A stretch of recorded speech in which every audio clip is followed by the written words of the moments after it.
chegamos com o podcast Mulher Palestrante. O objetivo principal de eu estar aqui com vocês e trazendo convidados é mostrar como funciona os bastidores das carreiras dos grandes palestrantes, das grandes palestrantes que vão passar por aqui.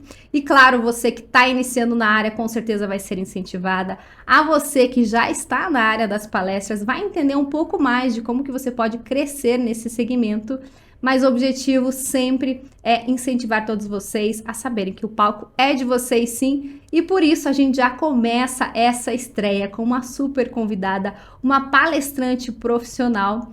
E eu tenho a alegria de ter ela aqui com a gente, Thaís Targa. Seja bem-vinda! Ah, gratidão, tô muito honrada com esse convite, ainda mais ser estreia, friozinho na barriga, Gi. Parabéns pelo seu novo projeto. Verdade, né? E pensa eu com frio na barriga de começar um podcast de peso, mas começar com uma convidada de peso. Então, eu quero te agradecer por você ter topado, ter reservado um pedacinho da sua agenda para estar aqui hoje com a gente. Eu quero começar perguntando sobre seu tema principal das redes sociais e depois a gente vai conhecer um pouco mais sobre a história, a carreira, a transição de carreira da Thaís. Eu falo bastante sobre carreira e recolocação, então esse é meu tema principal. Mas eu palestro também sobre marketing digital, psicologia positiva também, faço algumas palestras mais motivacionais. Mas hoje o meu trabalho, a minha vida mesmo, é dedicada ao público que está em recolocação. Então, é um público que às vezes está em situação de desemprego, ou é um público que está insatisfeito no seu trabalho e quer algo diferente. Então, eu acordo pensando em recolocação, em vaga, currículo, e vou dormir pensando em tudo isso. Vivo conversando com headhunters, que são os meus parceiros. Hoje eu tenho uma empresa também que é a T-Targa Carreira e Recolocação, conversando com o meu time. Então eu digo que não é nem meu trabalho, é minha vida já, e eu já não sei mais viver sem isso. E acaba sendo uma transformação de vida a cada vida que você consegue trazer para uma recolocação, né? Sim, é incrível, porque tem muita gente que eu ajudo, até não me contrata. Então, às vezes eu recebo, Thaís, vi todos os seus vídeos no YouTube, me recoloquei, ou assisti seus vídeos sobre entrevista, fiz uma entrevista hoje, fui aprovada. E claro, meus clientes, que daí eu até alguns topam gravar estudo de caso comigo, depois que termina o processo de recolocação.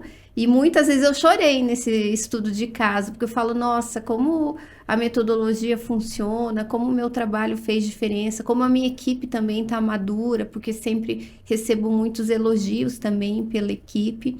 Então, é um trabalho, assim, eu digo que é viciante. Eu já deixei de fazer muita coisa em função do trabalho, em função de gerar conteúdo. Hoje já consigo ter uma vida mais equilibrada, depois de ralar muito. Mas é algo que eu não sei mais viver sem, que já faz parte de mim. E a cada vida transformada, você vai vendo o quanto você, não só essas pessoas transformadas vão indicando para outras pessoas, mas o quanto você, na carreira que você foi conseguindo construir. Mas agora eu quero fazer essa pergunta sobre a sua carreira. Hoje você tem o sucesso que você tem, conquistou grandes palcos, tem grandes contratações, mas com certeza nem sempre foi assim. Não, de maneira alguma. Eu brinco que eu levei mais ou menos uns 20 anos para fazer sucesso da noite para o dia. É boa! Não foi mais ou menos. Eu sempre fui muito tímida. Então, a timidez me atrapalhou muito, porque eu era tímida e insegura. E eu creio que eu sempre fui competente, sempre fui muito séria com as minhas entregas, mas eu era muito tímida. Então, eu sempre trabalhei no bastidor. E eu não me imaginava em cima de um palco, eu não me imaginava empreendedora, nada disso foi planejado. E eu fiz faculdade de psicologia. Até esse final de semana, a gente fez um almoço de confraternização de 25 anos de formada. 25 então, anos. Faz muito tempo mesmo. Na época que praticamente internet era uma novidade, no final da faculdade. Então, eu sempre trabalhei com recrutamento e seleção, porque era a maneira mais fácil de me sustentar. Eu vim do interior, então eu precisava me sustentar, tinha que pagar meu aluguel. Fui trabalhar nessa área, na área de recursos humanos, que é a área de entrada praticamente que todo mundo na época que se formava não tinha tanta opção. E já ia para essa área. Daí comecei a trabalhar com recrutamento e seleção, fui crescendo na carreira, sempre funcionária, CLT. Parei um tempo, a minha grande escola foi a KPMG, que eu fui ser headhunter, isso no ano de 99, 2000, nem sabia o que era ser headhunter, não sei como que eles me contrataram, mas fui contratada. E foi incrível que ali eu comecei a fazer minha networking, porque não existia LinkedIn. Então pensa, eu tinha que achar os profissionais com a cara, a coragem e o telefone. Então eu ligava para as empresas, tinha que descobrir nome. E a partir disso, como eu precisava falar com muita gente, eu fui construindo uma networking. E depois disso eu parei um tempo, fiz um sabático, fiz mestrado, não gostei de dar aula na academia, não é para mim. Não era isso. E daí fui trabalhar numa universidade. Então, nessa universidade, foi a primeira vez que eu fui contratada para criar algo do zero. Então, eu implantei um setor lá, que é a Central de Carreiras.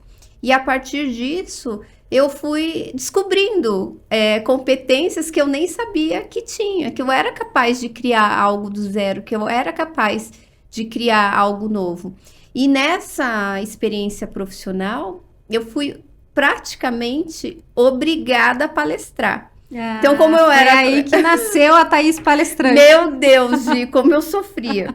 E eu tinha um setor que era a Central de Carreiras, então era um setor que começou a fazer muito sucesso dentro da universidade. A gente começou atendendo só a escola de negócios, depois cresceu, começou a atender toda a universidade, graduação, pós-graduação. E eles me chamavam para palestrar. Só que eu lembro que cada vez que me chamavam, primeiro eu queria recusar. Então, eu queria recusar, eu queria indicar outra pessoa para ir no meu lugar, mas muitas vezes eu não tinha como recusar, fazia parte do meu trabalho. Só que eu sofria. Então, se a palestra, você me ligasse hoje, me chamasse para palestrar e a palestra fosse daqui 15 dias, eu passava 15 dias em sofrimento. Só pensava naquilo. O momento de subir do palco. E era tanto sofrimento que eu não conseguia nem planejar a palestra. Porque se eu parasse para planejar, para fazer um PowerPoint, eu sofria mais. Então, eu ia procrastinando. Todos os dias vivendo a palestra até chegar no dia. Até chegar no dia. E só que foi muito, muito importante essa época, que eles também às vezes eu ia dar entrevista na TV, os próprios alunos de jornalismo iam me entrevistar. E eu chegava a tema muito diversificado. E o que acontecia? Eu estava dentro de uma universidade num momento muito amargo, assim, até da vida pessoal. E eu não lia, eu tinha preguiça de ler. Eu, dentro de uma universidade com uma biblioteca incrível ao meu alcance, eu não lia. Mas aí, como eu não lia, eu falei, meu Deus, eu preciso falar sobre esse tema. Eu ia para o YouTube e pegava o livro, né, os títulos de livro, e ia no autor, porque geralmente quem escreve livro tinha já presença digital, tinha entrevista, e eu descobri que eu era muito mais auditiva, talvez por isso que eu não lia tanto.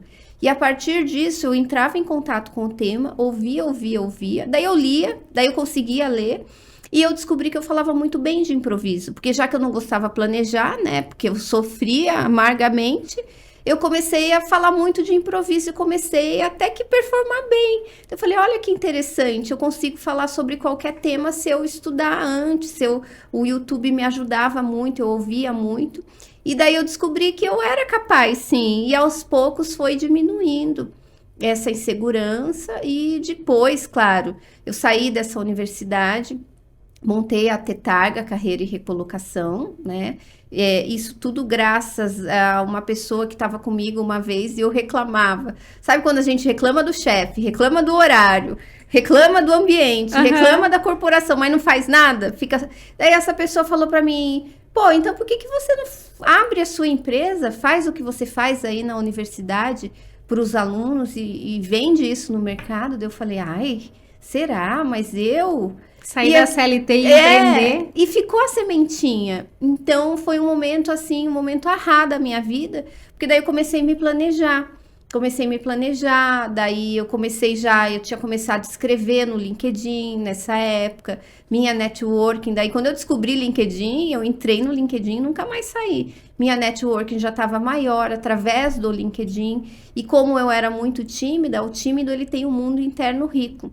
eu gostava de escrever, só que eu gostava de escrever não textos acadêmicos, como era assim do meu mestrado, textos que qualquer pessoa conseguisse ler, textos mais breves, mais objetivos, e era a linguagem perfeita para rede social. Então eu escrevia para algo que eu nem sabia que podia, que existia rede social, assim, LinkedIn, eu digo, Sim. né? Na época eu era muito mais Orkut, demorei para entrar no Facebook.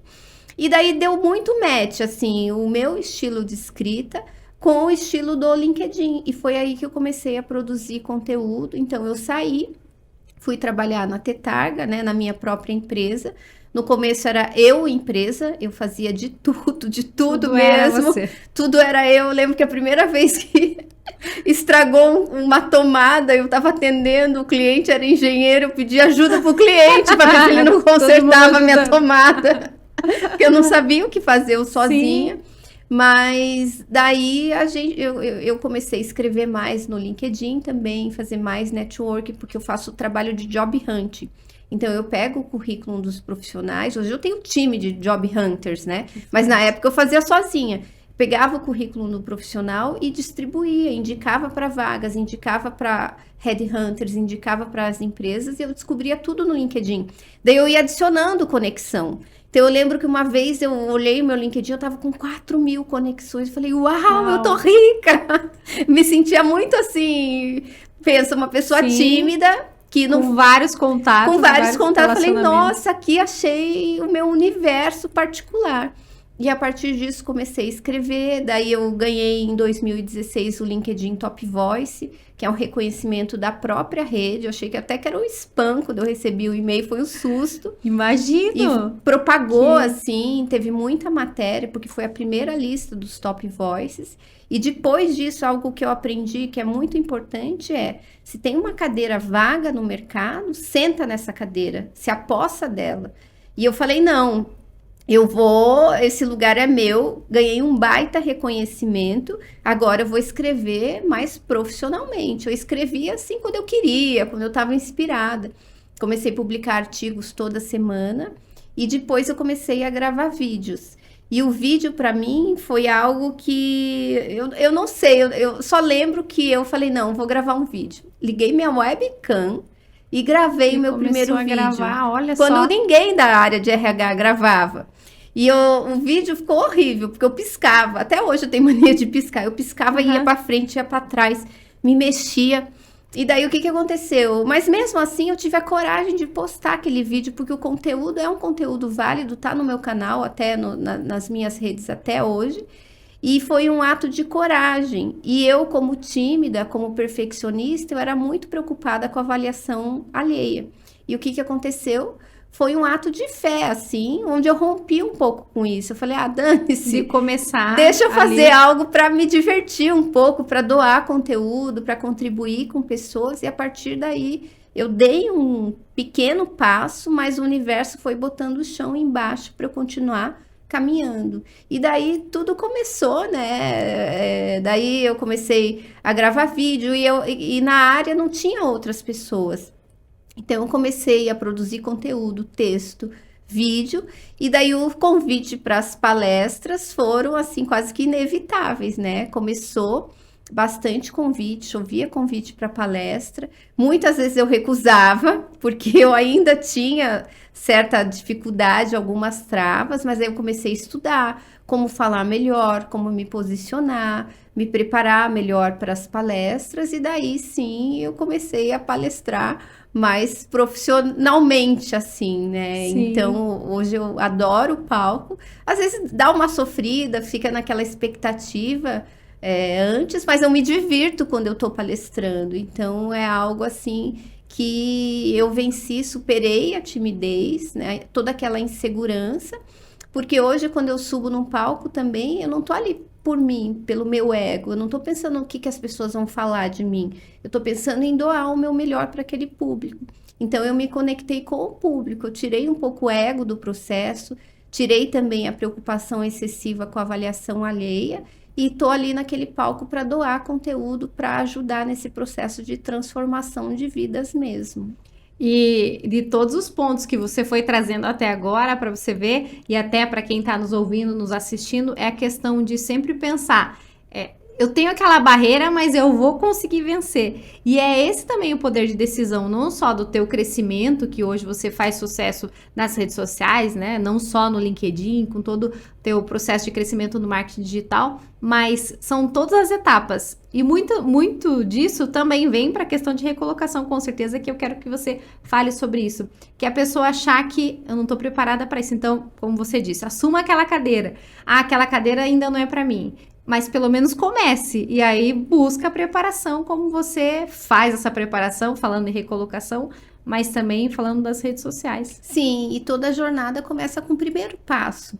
O que acontece é que eu vejo muita gente, principalmente que quer gravar vídeo, que deseja ser a próxima Fátima Bernardes em 7 dias, entendeu? Quer que o primeiro vídeo fique assim, já fique perfeito. Nível Fátima. E não vai ficar perfeito, porque imagina quanto tempo ela tem de experiência, o tamanho da equipe, né? Tem tudo ali preparado. Então comece de um jeito possível, e invista também no conteúdo. Às vezes, mais importante do que a forma é o conteúdo que você vai trazer. Então, se você já tem o conteúdo, ótimo. Isso que é o mais difícil, você embasar aquilo que você diz. E a forma, você pode fazer cursos, você pode se aprimorar. E durante o próprio processo, você vai se avaliando e você vai se lapidando. Então, é uma jornada. E o público também não gosta dessa coisa perfeita. Rede social é algo que tem que ter um quesinho de imperfeição, mostrar também o seu lado B. Errou, toca o barco. Eu já fiz uma live que uma vez eu me afoguei de sair lágrima. Eu mesmo ri de mim mesma na live. Eu podia ter parado ali, ter falado, eu nunca mais vou fazer live, passei vergonha na internet. Mas faz parte, brinca com seus erros. E uma coisa que eu aprendi, e creio que eu aprendi cedo, é que pessoas vão te amar, vão te apoiar, vão ser leais a você. Isso mais ou menos uns 97% das pessoas. E 3% vão ser aqueles que vão te malhar, que vão às vezes ter uma energia até de inveja no seu negócio, que vão se afastar de você porque você fez sucesso. É difícil Verdade. também.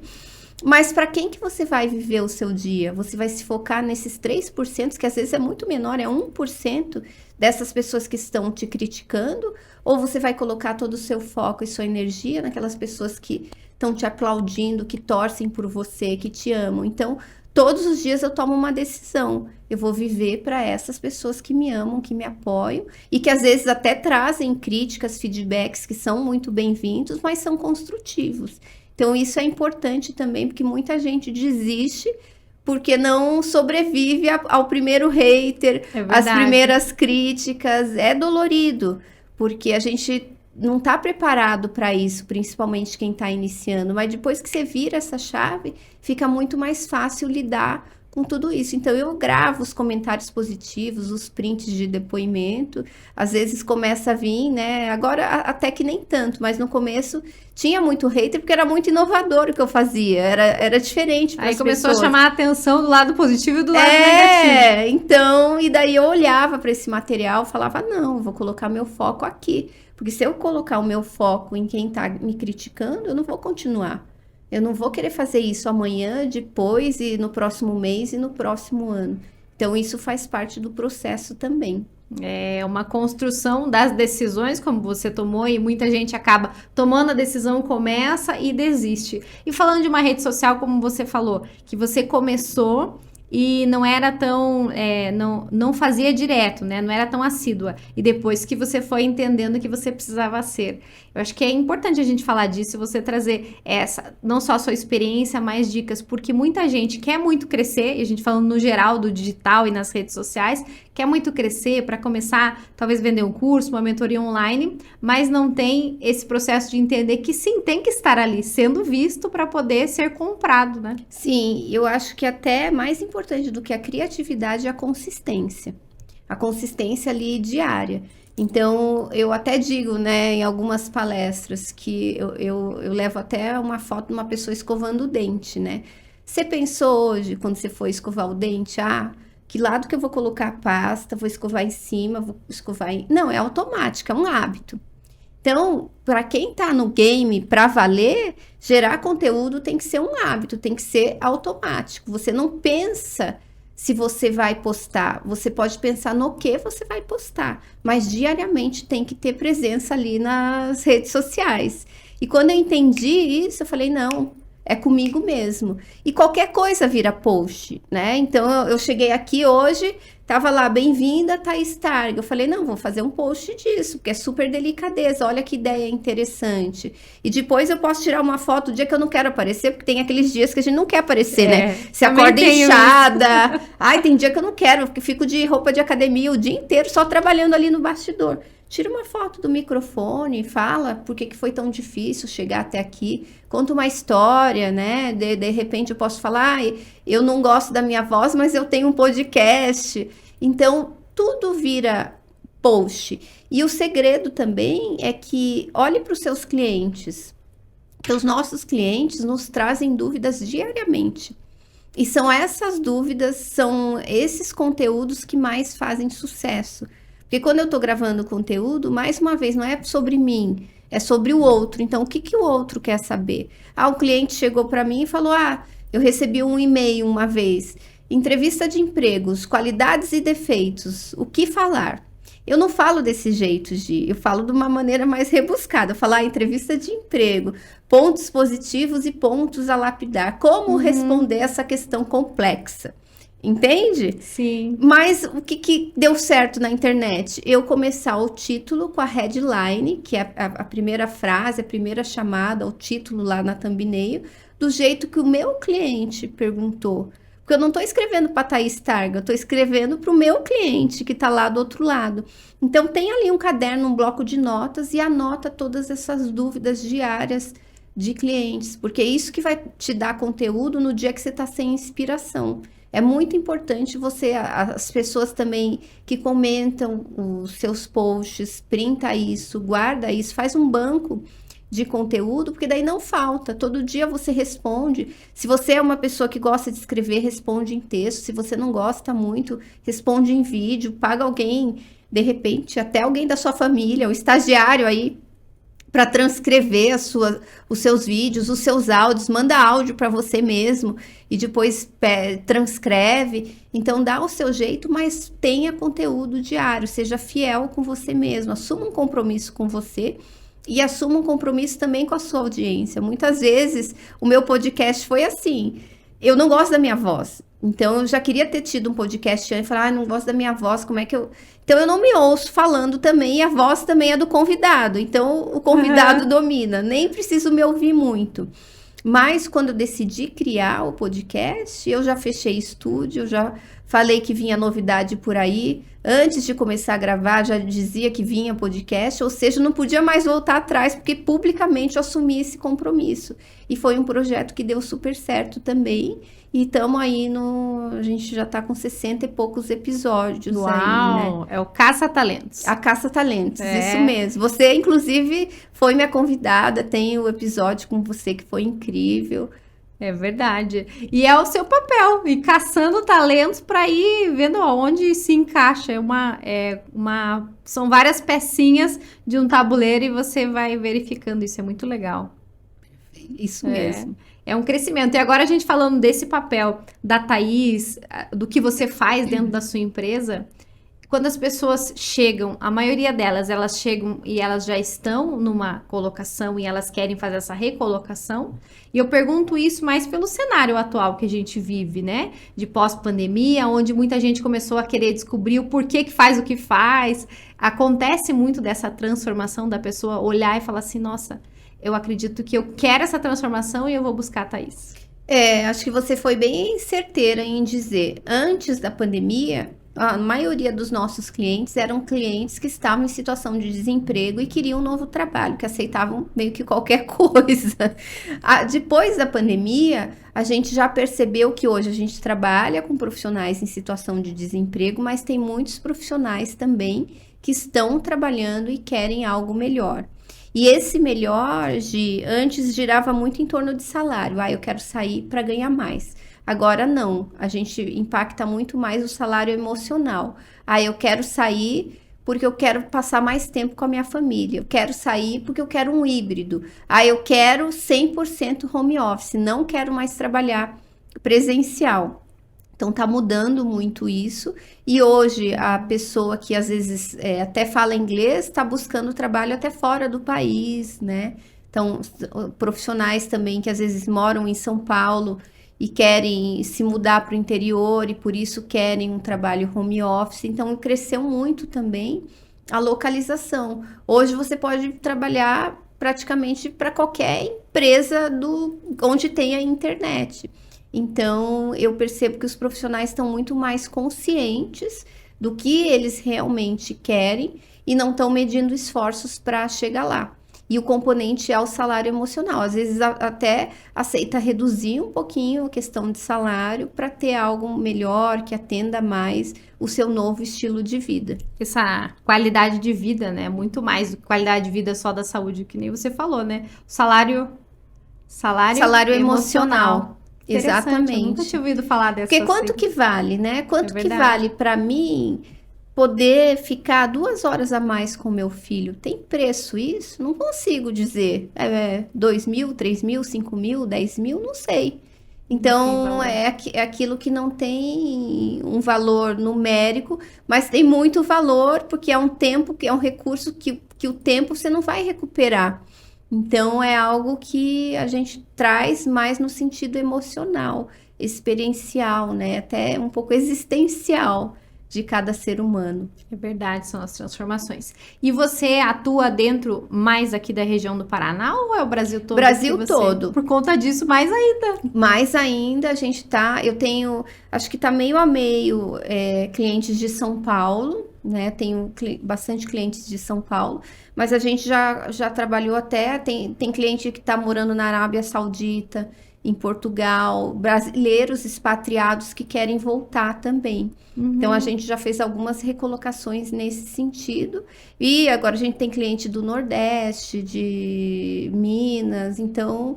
Porque hoje está muito fácil essa transição, né, para qualquer lugar. E da maneira que a gente trabalha, a gente vai em busca de contatos. Então, o cliente às vezes apresenta uma lista e a gente apresenta para as empresas, ou o que dá mais resultado é vaga. A gente fica pesquisando vaga. E vaga para a gente pesquisa aqui, pesquisa em BH, pesquisa em qualquer lugar. Daí a gente indica ao cliente para aquela determinada vaga. Via até meu próprio LinkedIn, a gente encontra muitas pessoas, eu conecto com essas pessoas e faço indicação do meu próprio inbox. Ou a gente liga para as empresas, a gente faz qualquer negócio. É um trabalho assim de captura, de descobrir quem é o dono da vaga, quem está trabalhando aquela vaga e indicar o profissional para aquela determinada posição que ele está buscando. Indicar para a pessoa, não para o e-mail, recrutamento, alguma coisa, mas sim para o recrutador que está trabalhando a vaga. E a gente falando um pouco desse papel de trazer para dentro como você disse, né, para dentro da vaga uma pessoa que esteja apta para aquilo ali, a gente trazendo agora para o papel de palestra. Você não atua nesse papel de contratar palestrantes, da mesma forma indicação de palestrantes, mas como se fosse isso? A mesma coisa quando o profissional está querendo se recolocar, inclusive você faz todo esse papel, seja de foto profissional, você ensina tudo isso.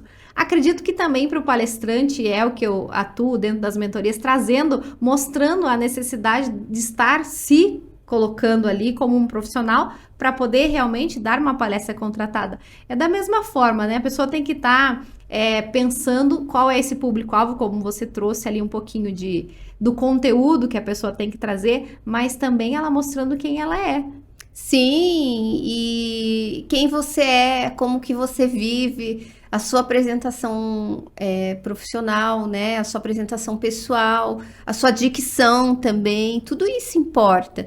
E a presença também nas redes sociais, Porque vamos combinar, eu vou contratar um palestrante. Um palestrante, eu entro no Instagram dele, só tem foto de cachorro, por exemplo, né? De cachorro e de família. Eu entro no Instagram de um outro palestrante, eu vejo ele lá com o microfone, eu vejo ele falando para um público maior, eu vejo o conteúdo dele, eu vejo o vídeo dele, eu sinto a energia dele. Então é muito provável que eu, por medo de errar, de não dar um tiro no escuro, eu vou contratar o palestrante que tem mais presença nas redes sociais. Então, isso é muito, uma coisa tá ligada à outra, que tem mais case de sucesso também. É uma coisa que eu fazia, às vezes até faço até hoje, eu levo um videomaker comigo, às vezes para alguns eventos, algumas palestras, para depois postar em pílulas, eu ali no palco palestrando, para a pessoa conhecer quem sou eu, para conhecer minha performance no palco também. Isso é fundamental. E muitas vezes, quando a gente fala dessa performance que você trouxe, às vezes a pessoa está iniciando, ela não tem ainda a oportunidade de estar no palco, mas os vídeos já contam quem ela é e a forma em que ela fala. Sim. E muitas vezes, até essa pergunta para você, muitos profissionais falam para não dar palestras gratuitas. E muitos profissionais falam para não dar porque já tem que começar cobrando. Sim, a gente tem que sempre se valorizar. Mas você acredita que é importante? Vou falar um pouquinho do que eu acredito e eu queria também a sua opinião. Eu acredito que é importante ter essas palestras gratuitas, mas palestras que tenham intenção. De onde você está envolvido, qual é o público que você está envolvido, qual é a empresa, se faz sentido para sua marca. E você, o que você acredita? Nossa, total. Eu faço palestra gratuita até hoje. Palestra pro bono. Se é um público grande que vai me agregar, é um evento também onde eu tenho intenção de doar, né? Eu não faço palestra hoje para público muito pequeno, porque a minha hora eu tenho que saber valorizar no sentido onde eu dou mais, onde eu transformo mais. Mas eu fiz muitas palestras pro bono. Eu fiz palestra, inclusive, onde eu paguei. Eu pagava minha viagem, minha hospedagem. Primeiro, para estar entre os palestrantes, porque camarim de palestra a gente conhece muita gente incrível, faz amizade, faz laços afetivos profissionais. E também porque na palestra você pode vender alguma coisa, entende? Se você tem um curso online, você vai lá e depois as pessoas te chamam, ou você, né, faz o seeding, mostra que você tem um produto para oferecer. Você não pode fazer propaganda do seu produto em evento dos outros, né? Mas você pode fazer seeding. Você pode deixar nas entrelinhas ali, claro, que você tem uma mentoria, um produto online, você faz negócio. Então, você sai de lá com ROI, né? Com retorno do investimento. Isso é muito importante. E importante também para você ganhar traquejo e ganhar experiência. Porque quando você é contratado, a responsabilidade é outra. Eu, uma vez, fui contratada para uma empresa que todo final do ano fazia um evento de confraternização para anunciar o bônus. E daí, naquele ano, não tinha bônus. Tinha a minha palestra. Olha só! Imagina o meu nervosismo, né? Eu tinha que... Você era o bônus. Eu tinha que meio que motivar o público. Algo que ia doer no bolso das pessoas, né? Que era uma dor muito forte. Então, eu fiz esse trabalho. Eu não sei nem como eu topei esse trabalho. Eu fui para São Paulo e eu lembro que depois eu fiquei tão nervosa que eu fiquei travada no ciático. Eu fui, voltei. Depois eu fiquei na cama, acho que uns 2 dias, de tão nervosa que eu fiquei, porque imagina, depois da minha palestra era notícia e tal, então foi super desafiante. Então, quando você tá ali pro bono, claro que a responsabilidade é a mesma, mas talvez o peso nas suas costas não seja tanto. Então, é o momento de você se divertir, criar portfólio, tirar boas fotos, fazer networking, né? É o momento também de você se divulgar, de você angariar mais seguidores para suas redes sociais. Então, eu super apoio. Acho que é algo que qualquer pessoa que está começando aí no mundo de palestras não pode fugir, porque senão fica realmente difícil. Como que você vai cobrar se você não tem uma foto sua palestrando, se você não tem um case, se você não tem um evento grande que você participou, né? Eu não contrataria. Verdade, é uma importância e que as pessoas às vezes ficam mais focadas em aprender a forma de falar, e eu sempre falo sobre isso, né? Entre quatro paredes, você pode treinar e você pode querer falar, mas não vai adiantar nada se fora você não fizer. Você pode fazer milhões de fotos, você com o microfone no seu quarto, mas é diferente de você num palco com plateia, como você falou, né? O exemplo de ter um público grande. E eu acho que você tocou num ponto tão importante, que é o que você viveu da sua carreira, que é o que você faz até hoje para ter o crescimento e continuar tendo o crescimento que você tem, que é o ponto do network, que eu sempre falo da importância para conseguir conquistar esses palcos. Então, a gente já partindo para a reta final da nossa conversa aqui, quero dividir com vocês um pouquinho da história de que era 2018 e eu recebi uma convidada para ser entrevistada no programa que eu apresentava da Bandeirantes, na Band.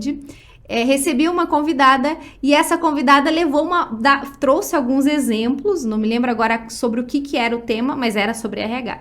Mas o tema principal de por que ela trouxe os exemplos. E um dos exemplos era uma foto sua. E eu me lembro até hoje, como se fosse hoje ela de um lado e eu do outro, e ela mostrando, e ela falando sobre você, quem você era, como você era, e o Márcio e eu assistindo ali.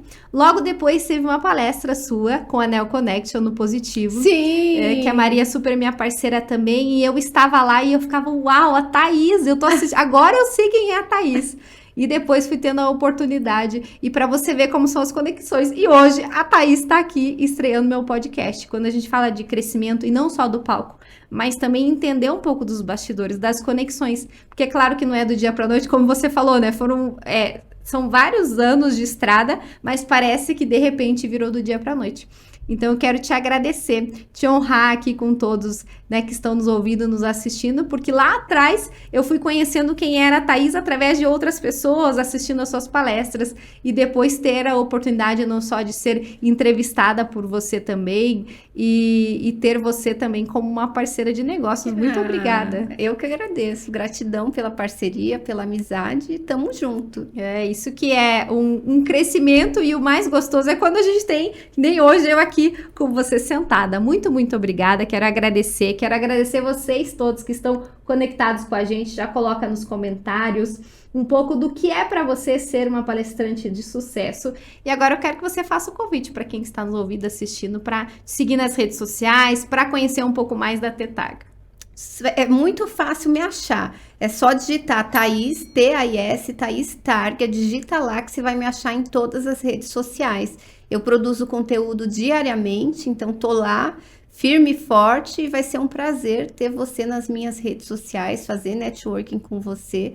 Convido você a conhecer meu trabalho. Pode me procurar YouTube, LinkedIn, Instagram, TikTok, a gente tá aí, né, Gi? Isso mesmo. E gratidão pela sua presença. Vou adorar aqui acompanhar os comentários também. Um beijo. Obrigada, Thaís. Um beijo para todos vocês e até o próximo podcast Mulher Palestrante.